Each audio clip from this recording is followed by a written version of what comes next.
Hey everyone, it's Mike from Copilot CRM and Augusta Lawn Care. Today I'm talking about off seasons.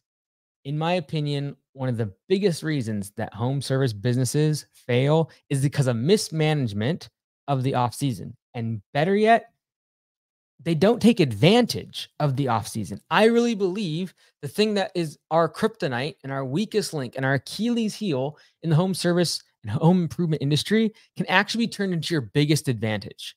And so if you can take advantage of the off season instead of looking at it as the weakest part, the part of the year where you save up all your profit and have to waste it on inefficient labor and just getting by on paying your overhead expenses, this is the video for you.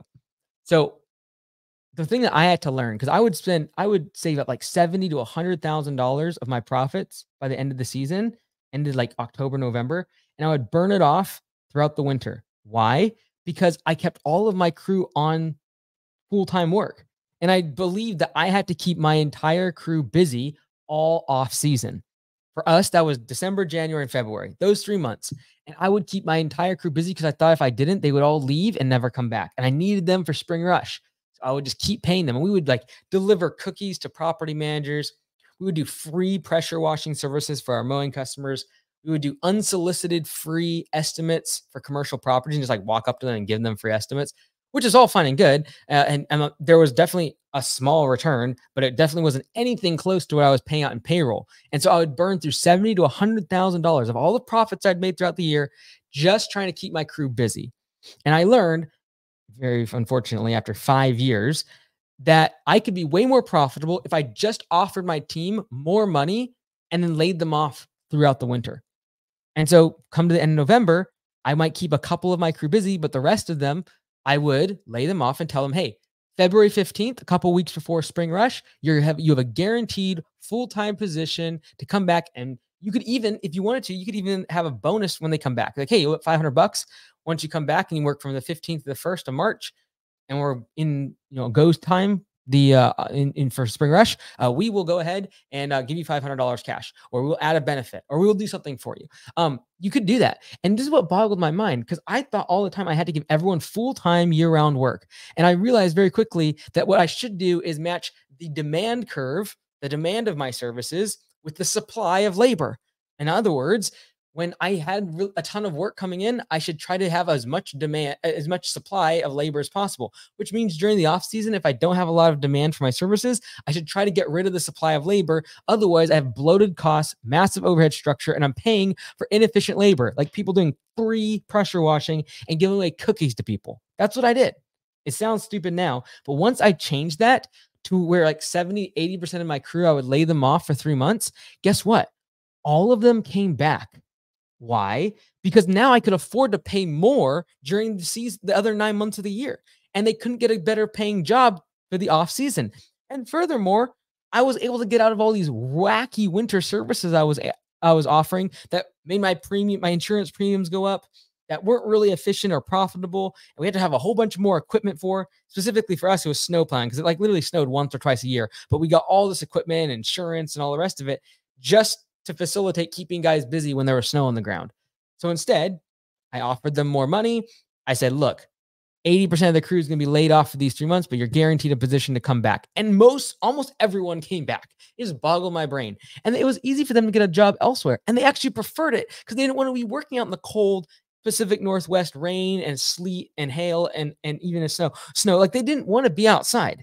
And it was really easy for them to be able to get an indoor job, delivery job, a warehouse production job during the retail months. Like the go time for holiday season is December, January. Like it was an easy transition for them all to get a temporary position and then come right back during the spring rush and be able to make more with us in terms of profit sharing, in terms of pay for performance. We started to add benefits literally a year or two after we started doing this, where we lay people off because we had the money to do it now. And I would keep their medical benefits during the winter, even if they were laid off, as a benefit to come back.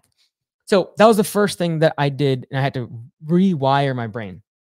The second thing is, the second reason why so many home improvement businesses fail because of off seasons, and the off season just sinks their business really, is we don't have enough offers. We don't have enough offers to offer our customers. We only offer one service during spring rush, one service during our go time. You might just have to think about your business as creating season specific offers, season specific services. So we have a spring rush for mowing, and then we have Christmas lights during November, December, and January. Boom. Now you have two specific offers, two season specific services, instead of having an off season and a on season, I guess you'd call it. So the goal is, how can I add more services to be able to create more offers for my customers so I don't even have an off season? That leads me to number 3. Off seasons keep you poor. You want to be really blunt. Off seasons keep you poor. And so how do we? Yes, we can mitigate by having inefficient labor and laying people off. But what if we actually went on the offensive? What if we actually created offers and services that could complement our current on season, our current rush? And instead of having an off season, you just switch the offer, you switch the service. So for Augusta Lawn Care, our owners, I said, look, what if Augusta Lawn Care Services during your off season for 3 or 4 months? What if your business was actually called Augusta Winter Services? And we have winter services where you go trim bushes. We do a lot of property maintenance that isn't mowing, and we check their gutters. We trim the bushes off the house, edge the walkways and the lawn. We blow off the driveway and the walkways. We pick up branches from windstorms. We salt any of the steps if it's icy. Like, we do a bunch of stuff. What if that was your main thing? What if the name of the business was Augusta Winter Services? That would actually be your time to go all in. Not the time to we're settling into our off season. We're going to slow down. We're going to lay people off. You'd actually be like, let's go all in on this. If that was your primary service, it would actually be your time to go on the offensive, to be hiring more people, marketing for your services. And how can you change your mindset to, instead of thinking about having an off season, you simply change it to having season specific services that you switch and alternate from based upon the weather and based upon the seasonality of those services.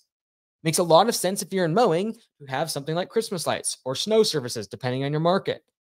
You're like, well, I only do construction. Well, you're like, when it rains, no one wants. Can you do something indoors that isn't painting outside? Can you paint inside the house? Can you do some sort of cabinetry or resurfacing of cabinetry or cabinets or interior, something that might be better during the winter? And then you only schedule services and you only focus on advertising services for that specific offer during that window of the year. So if you manage the off season correctly, there's 3 things you can do. Number 1, you'll be able to continue keeping your crew busy with profitable work when no one else can. This is how you dominate your competition, by the way. When no one else can, you keep your crew busy. What does that allow you to do? Go and hire all the people they laid off. Hire all the people that are twiddling their thumbs at home because they don't have a season-specific service. They don't have multiple offers. So you can go pick their employees off, and you can literally get the best of the best. Number 2, you can continue to get more customers when no one else can. How do you do that? You create these season-specific offers. You create these multiple on seasons now that you switch what you're focused on in the business to allow you to be able to market and advertise when none of your competition is. If you do the opposite of all your competition, you're gonna crush it. If you look at any great business, they typically look at what the current is in the industry and they do the opposite thing. And so if everyone in your market and all your competition closes for 3 or 4 months, lays everyone off, isn't marketing, isn't advertising, isn't hiring, that's the time to do it. Number 3, I can continue to invest into my business when no one else can. During the quote unquote off season, your competition isn't buying trucks, isn't hiring, isn't expanding. And guess what? A lot of times trucks and equipment is a lot cheaper during the off season because people don't need to be using them. And so instead of buying everything during the spring rush and during the heyday, when everyone needs trucks, everyone needs to be hiring, everyone needs to be advertising, you can now invest money. And instead of me having to spend $70,000 to $100,000 and save it up at the end of the year to get through the off season, I could have spent that money on actually growing my business, buying more trucks, doing more advertising, hiring more people, investing in a nicer shop space. I'd be able to have done that if I didn't have to hold my breath through the off season. I would have been on the offensive and I would have been able to take that capital and invest it into my business and growing much faster. So if you do those 3 things, you'll be able to invest back in the business at a time when none of your competition is. No one else is hiring, no one else is advertising, and no one else is investing in their business during the off season. Create season specific offers because remember, off seasons will keep you poor in home service industries. Thanks so much. Hope that was helpful.